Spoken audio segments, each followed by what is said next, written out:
Chines, ¿cómo están? Estamos en un nuevo episodio con una nueva invitada muy interesante. Muy interesante, realmente lo digo desde mi punto de vista porque es algo para mí totalmente nuevo, pero la verdad muy bonito e interesante. Vuelvo a repetirlo, perdón.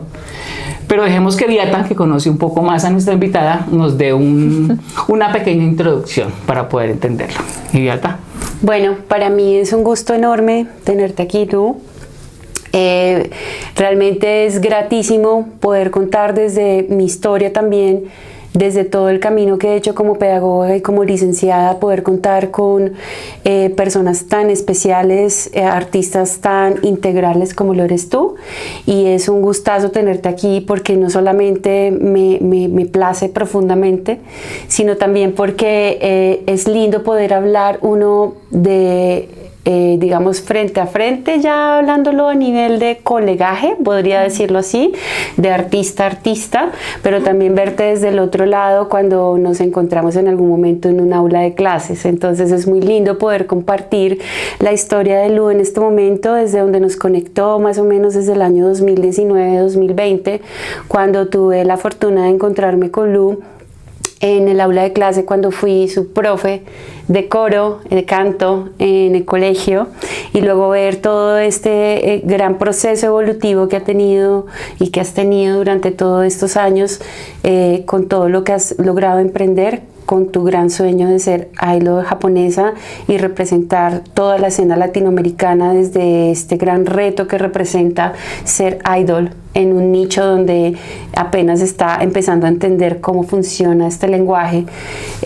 Agradeciendo profundamente tu presencia. Gracias, de verdad, por estar aquí. Gracias. Es un honor para mí. Gracias por haberme permitido acompañarte en todo este proceso, de cierta manera, de acompañarte y ver tu evolución.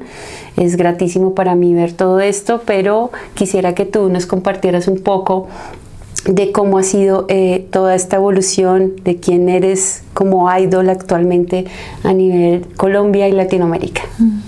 Bueno, yo soy Lu. Tengo un concepto que se llama Cyber Tenshi porque me gusta mucho la estética cibernética y parte del proyecto se ha desarrollado mucho como en internet, en redes sociales. Y el Tenshi es de ángel en español. Entonces me gusta mucho el concepto de ángel porque son mensajeros y guerreros de Dios. Y bueno, no es que sea muy religiosa, pero que tenga como ese concepto de ser un mensajero y un guerrero y que pueda ser como al mismo tiempo frágil y estar entre lo divino y también lo humano, es algo que me llama mucho la atención estética y conceptualmente.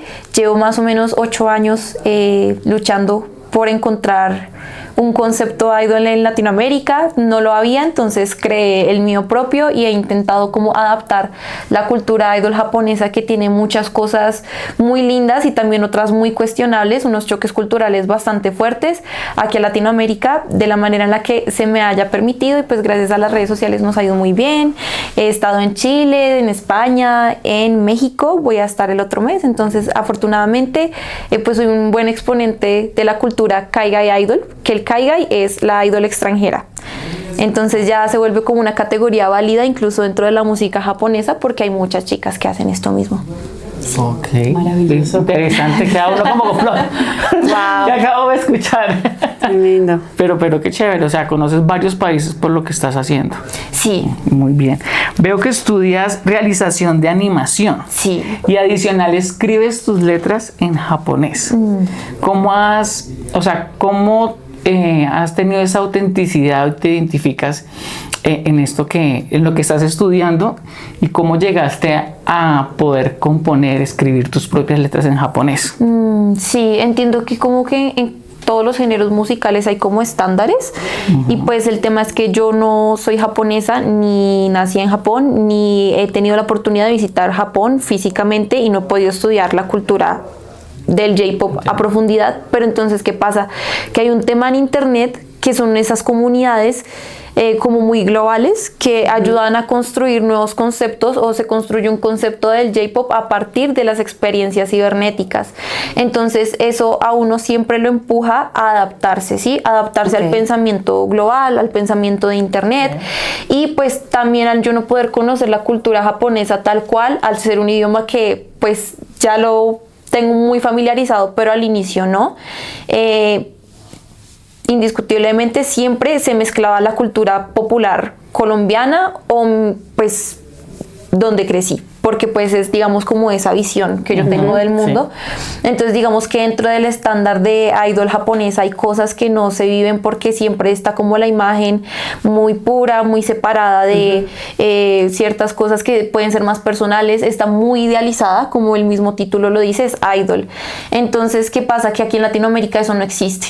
Y la vida de los artistas siempre está muy pública, siempre las opiniones están muy presentes en lo que construye el artista, mientras que las idols japonesas no. Entonces, ¿qué pasa? Que uno empieza a buscar como una adaptación de esos espacios. Aquí no hay espacio para ser idol, entonces las herramientas, ¿cuáles son? La creación de contenido, el streaming. Si no conoces las letras japonesas tal cual, entonces créalas en español y luego tradúcelas y se vuelve una fusión de cómo es el pensamiento acá y cómo es en Japón. Y así mismo como que el concepto se vuelve el de una idol japonesa con las cosas que de pronto tienen los influencers acá, porque es la manera en la que se comunican de pronto los artistas y cómo se dan a conocer.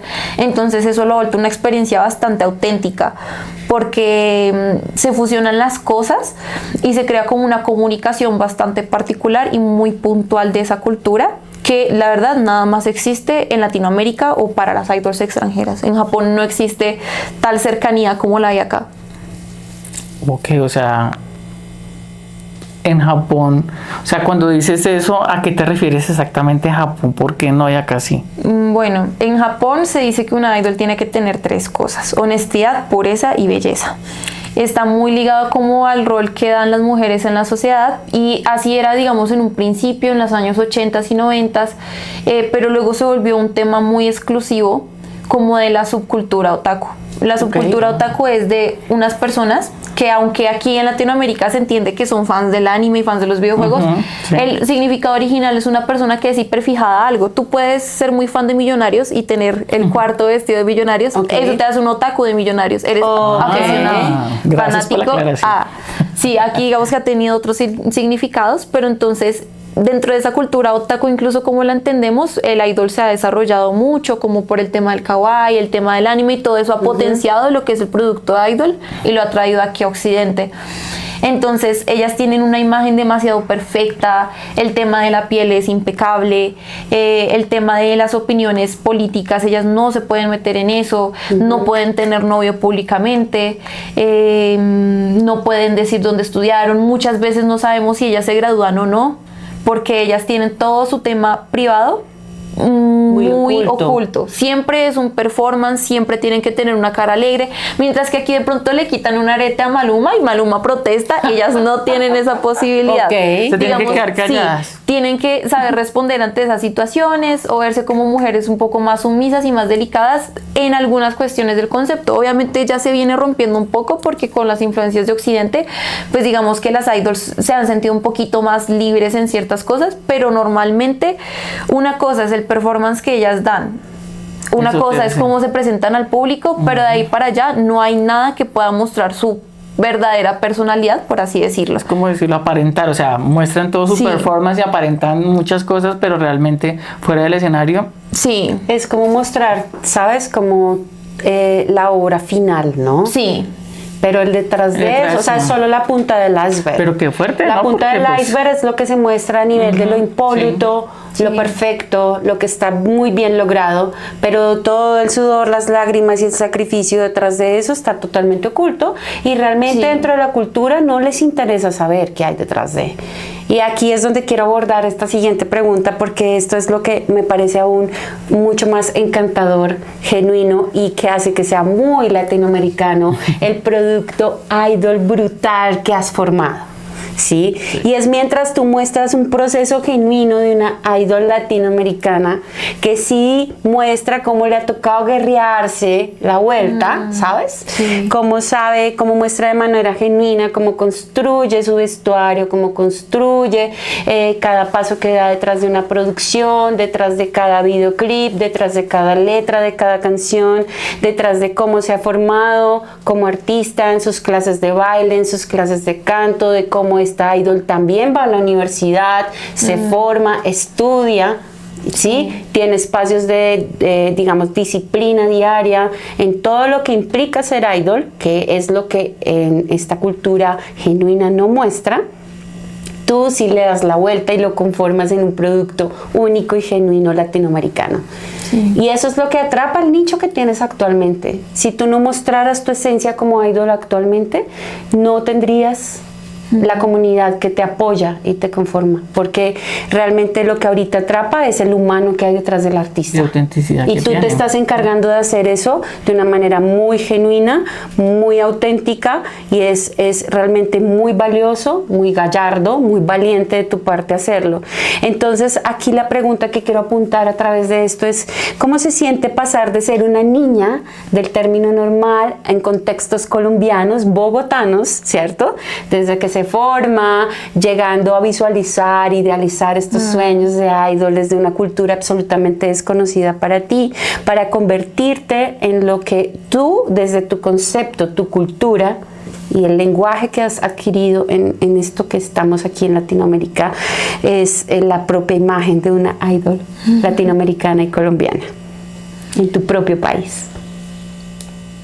Uy, es que también es muy complicado. O sea, yo diría que el reto más grande, les diría que es la plata. Pero detrás de cómo se consigue la plata están los verdaderos retos, que es la cultura y los enfoques que hay acá. Yo de niña pensaba que eso era como las películas, que no, pues ni siquiera las películas, porque es que uno escucha el caso de que, no sé, a Justin Bieber lo vieron en internet, entonces llegó una gente y le ofreció tal cosa, o hicieron un casting, en un bar y lo escucharon. Sí, y mira, toma mi tarjeta, soy una gente, y en realidad pues yo era una niña que no sabía ni cantar ni bailar, porque lo único que yo sabía hacer era jugar a que era algo.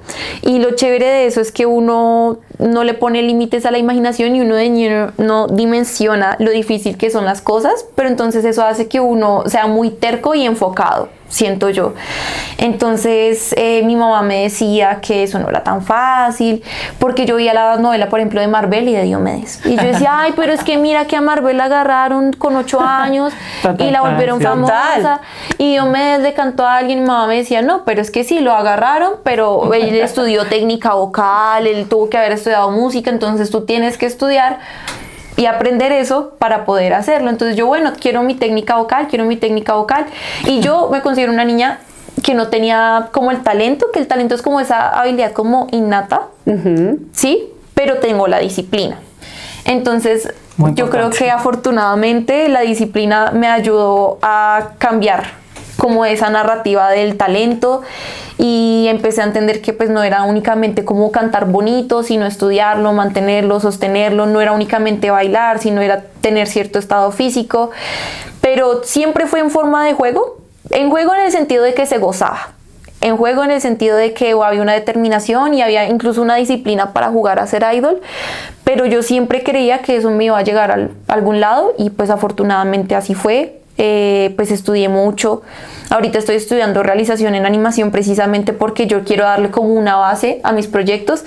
Además del canto y el baile, me apasiona mucho el audiovisual, y pues está como esta necesidad de, no hay una gente, no hay una disquera, no está eso que se pintó, entonces ¿cómo se hace un video musical? Bueno, tenemos celular, tenemos cámara, si no me gustó con el celular, pues me vuelvo terca y ahorro hasta que pueda pagar un cámara, y me di cuenta de que la toma quedó mal, pero entonces volvemos y nos descargamos la aplicación y editamos. También. Entonces es como que uno, ahí está como ese juego de verle las 1000 posibilidades a la cuestión, y es algo que trato de conservar de mi yo de niña. Entonces es como estudiar mucho, prepararme mucho y jugar mucho. A veces es como mucho también de fracaso. A veces muchas mezclas no me han quedado bien, muchos vestidos no me han quedado bien, muchos videos no me han quedado bien, y toca llorarla y aprender de eso, y nunca más vuelve a pasar. Entonces siempre está como mejorar, sí, pero siempre está como esa expectativa de hacerlo bien, pero también hay que tener mucha fortaleza para no...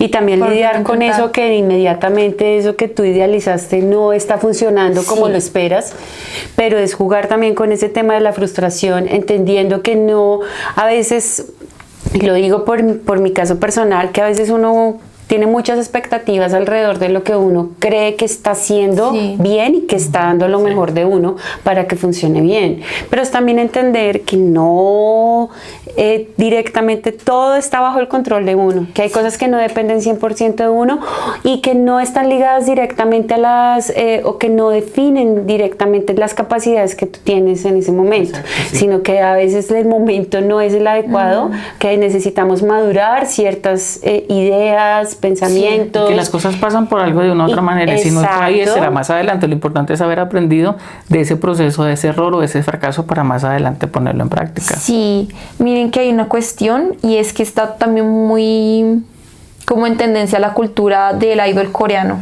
pero es muy distinta a la del japonés. El idol coreano, si el japonés es exigente y tiene que mostrar, digamos, una imagen demasiado perfecta, el del coreano es inhumano para mí. O sea, las chicas, es peor aún. Es peor, es peor. Porque mira que las coreografías tienen muchísimas bases en danza urbana y se les exige tener ese nivel de cardio y canto al mismo tiempo de manera impecable, y siento que está muy mezclado ya como con la música de Occidente. Sí. También las chicas utilizan muchos filtros, tienen una cultura, digamos, de la cirugía estética muy marcada. Entonces es bastante complicado porque siempre están como muy expuestos, especialmente como en esa manera de cómo son los performances. Hay unas chicas que no son K-pop, pero que están claramente inspiradas en esa industria, se llaman Katseye. Ellas estuvieron aquí en el Stereo Picnic y es una canción que es más que todo hablada. Para mí es un rap. Entonces la gente les dio mucho palo que porque no se escuchan tal cual en el audio. Pero entonces, claro, es una industria que está tan manipulada que ya la gente, de tanto consumir estos recursos audiovisuales, no entiende cuándo es filtro, no entiende cuánto es maquillaje, no entiende cuándo es playback. Y a mí, honestamente, el playback se me hace un recurso válido siempre que tú presentes un buen performance con, digamos, las exigencias que tienen los idols, que es de mucho cardio. Entonces, digamos que, claro, cuando llegó eso a Colombia, la gente tiene muy metido el idol de K-pop. Y yo no soy idol de K-pop, yo soy idol de J-pop. Y el idol de J-pop a ti te pide ser muy perfecta y muy impecable como mujer. Como en ese rol de mujer un poco sumisa, pienso yo. Y no revelar cosas tan personales, y digamos en ese performance de chica, pero sí te permite cantar mal. Entonces, porque no, cantar humanamente, no cantar mal, cantar humanamente. O sea, aquí no hablemos de perfección porque la perfección no es humana. Se habla que el J-pop va más de la cultura del esfuerzo. Entonces, se ve el crecimiento de la idol. Entonces dicen, ella es nueva, es normal que no lo haga perfecto. Entonces, ella es nueva, es normal que no esté bailando, que no le salga. A veces, incluso cuando ellas se equivocan, es como un plus para los performances, porque se vuelve una situación cómica, como que ellos reciben de esa manera los errores. Si se te equivocas, si cantas mal, si se te sale un gallo, ellos se cagan de la risa y dicen qué tierna, sí. Y es como, pero obviamente la imagen es completamente angelical y súper cuidada, mientras que en el K-pop no es así. Entonces, ¿qué pasa? Que cuando yo llego a mostrar el producto idol J-pop, yo digo, no pasa nada si se me salen gallos, porque a mis niñas también se les salen los gallos. Si se te va al aire. Si se me va al aire, y pues es que al final también yo traté de darle gusto a, digamos, esos comentarios que dicen, ay, pero es que no canta, pero es que estoy cantando y bailando al tiempo. Pero no, o sea, humanamente no, y a veces hay que tener ciertos recursos, hay que cambiar. Que la gente para criticar siempre. Entonces, digamos que eso sí ha sido muy complicado, como tratar de enseñarle a Colombia que son culturas distintas, porque claro, llega un momento donde en redes sociales, pero es que no te pareces a las de Blackpink. Entonces, claro, como que cuando hablan de idol, que claro, el mismo título es muy grande, porque es de idolatrar, dicen, pero esta niña, ¿qué? Te están juzgando. Entonces es muy complicado, y ese fue como un reto súper duro al inicio. Incluso yo creo que mis primeros videos en TikTok se viralizaron porque la gente se burlaba de que yo me creyera idol. Y yo en ese momento, yo leía todo eso y yo le tenía que pedir a otra persona que me borrara los comentarios porque yo no era capaz de hacerlo. No los quería tener yo, pero tampoco tenía por qué leerlos, pensaba yo. Y eso me sacaba mucho de foco. Claro. Y yo siempre dije, bueno, empiezo a los 15 y a los 20 ya soy famosa. Pero a mí a los 20, digamos que me pegó como ese punto de fama, viralidad en TikTok, y yo digo, menos mal fue a los 20, porque si a los 20 me está pegando duro, yo no me imagino qué hubiera pasado con la niña. Total. Entonces también pienso hubieras que dejado de hacer las cosas por Sí, Por miedo, no, timidez. duro. Muy fuerte. Sí. Pero bueno, a pesar de lo que tú dices, todo eso, me enteré por Viata que fuiste invitada por la embajada japonesa para aplicar la cultura japonesa aquí en Colombia. Sí. ¿Cómo recibiste eso y cómo te sientes y qué nos puedes compartir de esa experiencia tan motivante y tan bonita, ¿no? Sí, mira que como el proyecto ha sido muy siempre desde las redes sociales, siempre desde el internet, y en el internet empiezan a surgir unos términos como apropiación cultural, y eso tiene muchos puntos válidos, pero se utilizó para, digamos, hacerle daño a ciertos proyectos. Yo entiendo muy bien que hay como un tema de apropiación cultural, porque las culturas asiáticas están muy de moda, entonces la gente a veces pretende ser asiática y no lo es, y suele ser respetuoso, que agarren estereotipos que de pronto ven en el anime o que ven en el internet, para volverlo como el absoluto de la cultura, y lastimosamente en la cultura idol hay muchas cosas de esos estereotipos. Entonces entiendo ese punto, pero también siento que siempre lo he hecho desde el respeto y desde algo que dentro de esa misma cultura efectivamente sí se hace. Entonces, ¿cuál era la pregunta? No te preocupes, tranquila. ¿Cómo lograste que a través que de la embajada japonesa te esté invitando y que apliques esa cultura a Colombia, Entonces, bueno, a Latinoamérica? Sí, hubo un momento donde yo pensé que lo que yo hacía era irrespetuoso para Japón. Okay. Entonces, claro, tú te lo tomas por lo estoy haciendo mal, o mejor estudio y me defiendo. Y si voy a hacer las cosas, lo hago bien. Entonces, Claro. me puse seria con el japonés. Yo dije, no me van a decir que, que estudio japonés por moda y que me sé 3 palabras porque me creo japonesa. No, nenes, es una cosa que yo llevo estudiándome desde hace ya como 6, 5 años. Wow. Y todavía lo estás Entonces, haciendo. sí, entonces entiendo mejor la cultura para no ser grosera. Irrespetuosa. Entonces, dentro de todo este tema de la cultura kawaii, la gente dice, pero es que el anime y la cultura kawaii no es la cultura japonesa en general. Lo sé. Sí, entonces digamos que siempre le tuve mucho miedo como a la comunidad japonesa y a otras comunidades, precisamente porque pensé que lo que me habían dicho a mí en redes era verdad. Entonces una vez sí nos contactó la embajada de Japón para hacer varios proyectos culturales con ellos. Dentro de esos estuvimos acompañando a un director de arte que hace videos musicales para artistas de J-pop desde el kawaii. Entonces yo decía, es algo para lo que me he preparado bastante. Estuvimos en una charla con él, le contamos la historia y cómo se vive el kawaii acá. Él me puso como en una obra de él, que era como un ojo de cada persona, digamos, de una parte del mundo, y lo ponía como un exponente de la cultura kawaii en su país. Entonces, me ¿Cómo escogió a mí. lo miraba? ¿Cómo lo visualizaba? Sí, son cosas que yo digo, pues uno cree que no, y uno a veces cree que no está haciendo nada y que esto de pronto es un juego y que de pronto la gente lo va a ver muy superficial, pero realmente la gente que aprecia y está en esta subcultura lo entiende bastante. También estuvimos en Puerto Colombia para celebrar el aniversario de las primeras embarcaciones japonesas por el Atlántico, y pues dimos un show. Eso ahí estaba un montón como de gente diplomática, pero también como el pueblo que desde Puerto Colombia y desde Barranquilla y desde la costa venían a verme, ¿sí? A disfrutar de esa subcultura que yo había traído y que yo había adaptado. También pudimos hablar como con ciertas personas de la comunidad japonesa que residen acá, también son fans de las idols, entonces es bastante chévere porque de todos modos siempre como que se reúne eso. Y no, la verdad para mí es de los logros más chéveres, y fue como un mensajito de Dios para decirme que lo estaba haciendo bien, Súper. que no me preocupara. Para que la embajada te esté invitando. Sí. Es Sí, algo sí, sí. que es de aplaudir. Muchas felicitaciones, Sí. qué chévere, qué Muy chévere. bien. Realmente sí. Genial. Bueno, lo acabas de mencionar, no ha sido un camino fácil, ha sido un camino que definitivamente, y lo insisto, también dentro de lo artístico y dentro de cualquier disciplina y cualquier saber, somos un porcentaje mínimo de talento y un porcentaje altísimo de disciplina. Lu, eres un testimonio vivo de eso. Y eso lo quiero aplaudir, lo admiro, y me siento absolutamente admirada de ver cómo tú puedes mostrarle no solamente a tu comunidad, sino a ti misma, a tu familia, a tu entorno, a tus cercanos y a todos nosotros, cómo la disciplina puede traer resultados contundentes, grandes, satisfactorios, de crecimiento, de formación, de expansión alrededor de algo que uno se enfoca y quiere hacer para crecer y hacer cosas muy muy bonitas.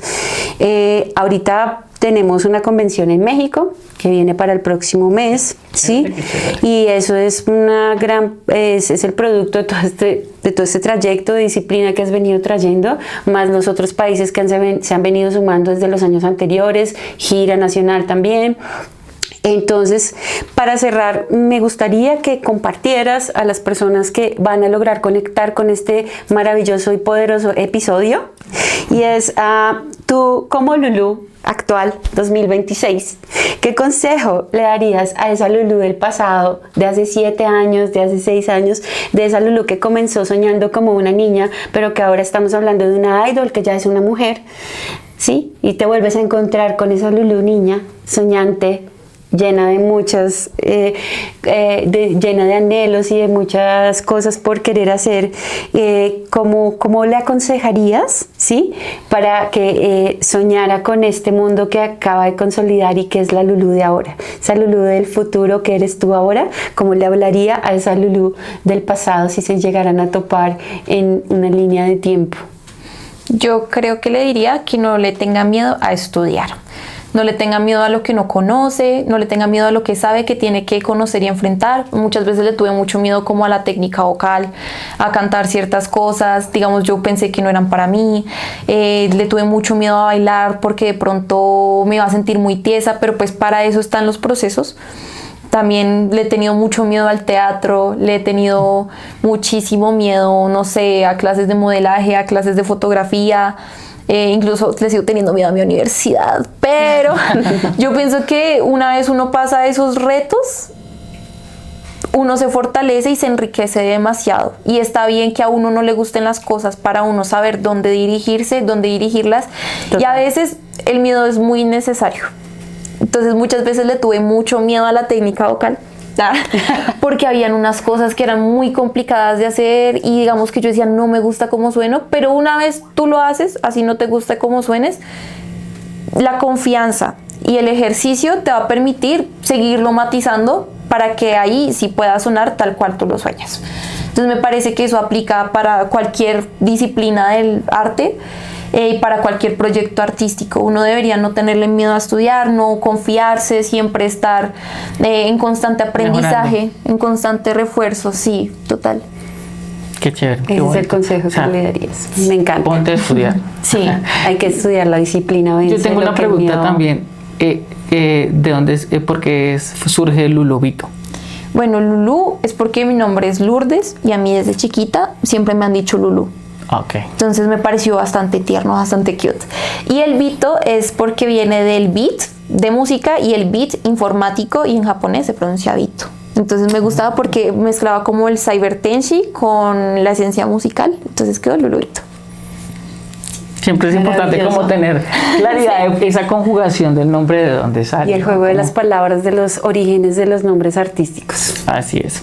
Bueno, pues estamos muy agradecidos, honrados con tenerte aquí, Lu. De verdad, muchas gracias. Conocer un poco de esa cultura que la verdad, pues creo que la mayoría o muchas personas, en mi caso, somos muy ignorantes o tenemos muy poco conocimiento de realmente, porque digamos lo hablaba con Beata antes de hacer el video.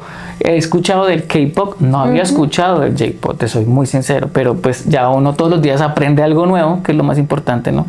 Entonces, pues como dice Beata, muchas gracias por tu tiempo, por darnos a conocer todo esto. Felicitaciones por lo de la invitación por la embajada japonesa, porque te vas para México, y pues nos gustaría que compartieras tus redes para que los parlanchines pues te sigan y sigas creciendo en esta comunidad que tienes. Ay, muchas gracias. Bueno, yo soy como Lulubito en absolutamente todas las redes sociales, Pinterest, Instagram, Twitter, YouTube, Twitch, Kik, Tumblr, todas. En todas, para que por favor me vayan a seguir. No únicamente estoy ahí como faranduleando mi proyecto, sino que también estoy hablando también de los procesos, de técnica vocal, de cómo es cantar, de cómo es hacer un video musical. Pueden ser cosas que sean muy sencillas, pero me gusta mostrar los procesos lo más reales, con lo que me sienta cómoda, y eso de pronto le puede ayudar a cualquier persona en cualquier proyecto para motivarse o para entender cómo funcionan ciertas cosas, y ya. Entonces los invito mucho. Ya saben, parlanchines, ¿no? Y recuerden también nuestras redes son Instagram, @parlavia_piso, TikTok parlavia, o YouTube nos pueden seguir desde el perfil de Instagram.